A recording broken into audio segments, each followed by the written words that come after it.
जो पनि रोगी हुनुहुन्छ आज तपाईले आशा लिएर आउनु भएको छ भने भन्नुहोस्, येशू म तपाईको भवनमा आशा लिएर आएको छु। मेरो जीवनमा मेरो परिवारमा बिग्रिएका कुराहरू तपाईले बनाइदिनुहोस्। मैले आशा लिएर आएको छु। येशू मसीह जीवित आशा हुनुहुन्छ।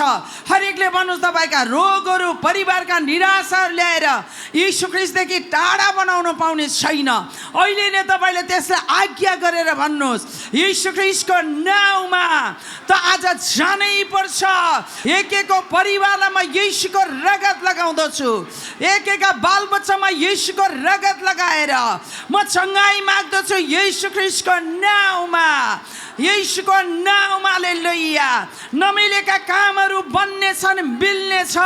नमिलेको परिवार मिल्ने छ येशूको नाउँमा। ओ येशू ख्रीष्ट तपाईका मानिसहरूलाई छुनुहोस्। आज बिहानै चंगाई दिनुहोस्।